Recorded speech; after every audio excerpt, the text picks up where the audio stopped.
quadro Saúde para você de hoje, nós vamos falar sobre o HPV. A doença é a causa de 70% dos casos de câncer de útero. O terceiro mais comum entre as brasileiras e o quarto que mais mata no país. Acompanhada da mãe, Nívia, de 9 anos, deu uma demonstração de coragem no posto de saúde. Tomou a vacina contra o HPV sem lágrima e cara feia. Não doeu. No início do mês, o Ministério da Saúde começou uma campanha de mobilização para vacinar 1.700.000 crianças contra o HPV no Brasil. A prioridade é para meninas de 9 anos de idade, mas aquelas entre 10 e 13 anos que ainda não se vacinaram também estão sendo atendidas. A vacina deve estar disponível em todos os postos de saúde.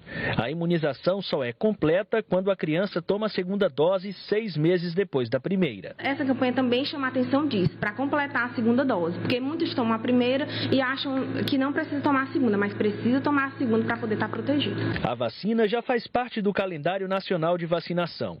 A campanha é uma forma de chamar a atenção para a importância de se imunizar. HPV é o nome genérico de um grupo com mais de 100 tipos diferentes de vírus. Pode provocar a formação de verrugas na pele nas regiões oral, genital, anal e na uretra, sendo causadora de tumores malignos. O HPV é a causa de 70% dos casos de câncer no colo de útero, o terceiro mais comum entre as brasileiras e o quarto que mais mata no país. Ele é transmitido através de pele e mucosas infectadas durante a relação sexual ou pode também ser transmitida de mãe para filho no momento do parto. Dentro de 6 meses, Nívia voltará ao posto para tomar a segunda dose. A mãe sabe que a furadinha é insignificante diante do benefício que a vacina traz. Pela importância da vacina e por estar prevenindo o câncer do colo uterino e estar beneficiando essas meninas de 9 a 13 anos.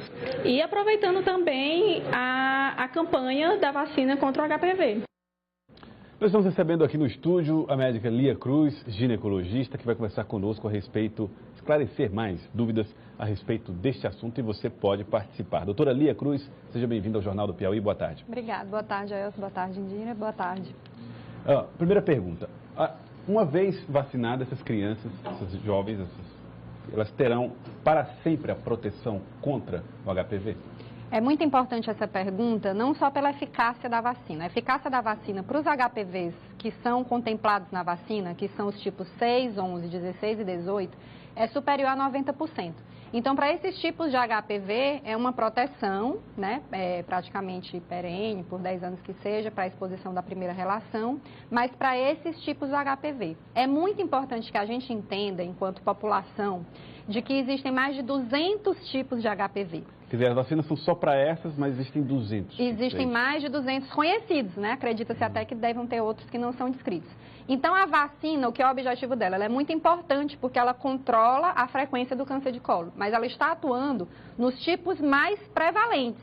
Se a gente só usar a vacina e prescindir, né, não deixar de fazer o sexo seguro com preservativo, a monogamia sucessiva simultânea e esses tipos de cuidado, a gente vai só deslocar a curva. Então, não vai adiantar ter vacinado por 16 e 18, porque a gente vai poder ter câncer de colo pelo 33 e 35.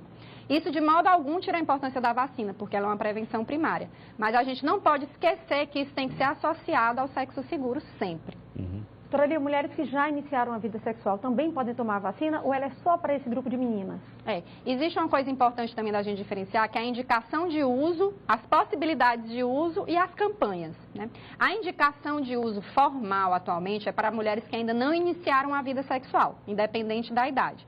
O que dá uma abrangência em geral para as mulheres entre 9 e 26 anos na maioria dos países em que ela é feita essa campanha, certo?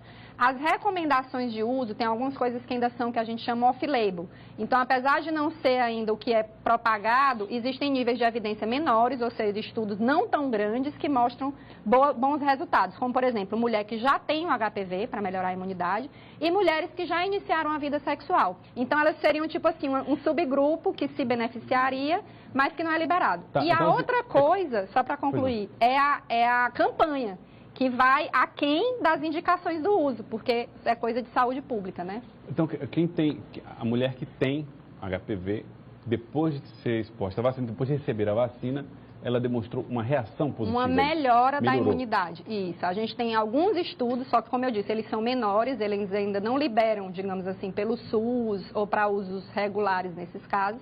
Mas alguns estudos menores, com ótimos resultados em mulheres com HPV, às vezes até uma infecção bem grave, muitas verrugas, que a vacina permitiu uma melhora da imunidade dessa mulher e uma melhor resposta.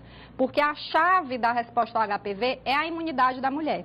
Todo mundo, né, quase todo mundo, mais de 90%, se expõe ao HPV. Tem relação sexual, está exposto ao HPV. Só que a grande maioria vai clarear essa infecção, não vai permitir que o vírus se grude no DNA e fique para lá. E só 10% das pessoas que se expõem é que vão ter a infecção persistente e, consequentemente, as lesões de colo do útero. Tá, eu tenho duas informações, duas perguntas aqui para a senhora.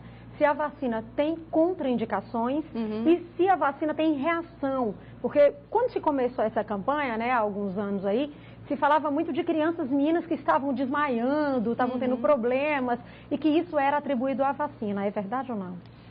As contraindicações são só as relacionadas a alergias a algum componente da vacina. Então, se a vacina contém mercúrio, gema de ovo, essas coisas devem ser investigadas e as pessoas alérgicas têm a contraindicação absoluta. Essa é a única contraindicação. As reações à vacina que são comprovadas são só reações locais, Indira. Dor no local da aplicação, às vezes aquilo pode crescer, formar um abscesso e tudo mais. Essas outras reações, os estudos depois mostraram não haver relação com o efeito da vacina. E ficou bem tranquilo, é uma vacina muito segura. A Lourdes pergunta, doutora, quem já tem o vírus e fez o tratamento, pode tomar vacina ou é contraindicado? Como eu falei, é uma recomendação fora do rótulo, né? Depende de cada caso e tem que ser avaliado individualmente. Não é atendido pela rede pública, mas existe vacina na rede privada, por exemplo? Existe vacina na rede privada, certo? Como eu disse, tem essas três coisas, as indicações, né? As recomendações e as campanhas. Por exemplo, para fazer uma analogia bem simples, a vacina da gripe. É recomendado para todo mundo, todas as pessoas deviam se vacinar, porque é muito importante. Mas, por motivos óbvios de orçamento e tudo mais, é vacinado os grupos de risco, mas tem na privada e todo mundo poderia fazer. Doutora Lia, tem uma pergunta aqui, já que essa vacina é contra o câncer de colo de útero e só mulher tem útero, os homens não precisam tomar. Mas existe algum outro tipo de prevenção ao vírus HPV ou ao vírus, doenças sexualmente transmissíveis? Eu vou dar uma ajustadinha nisso. A vacina não é contra o câncer de colo do útero. A vacina é contra o vírus HPV subtipos 6, 11, 16 e 18. Ou seja, como eu expliquei no começo, sem o sexo seguro não protege 100%. E o HPV, ele também causa infecção nos homens, né? No pênis, ou na região anal, perianal, pode causar verrugas.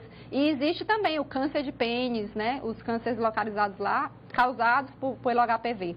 Então, é importante. Em muitos países já são vacinadas as crianças na pré-adolescência, homens e mulheres, né?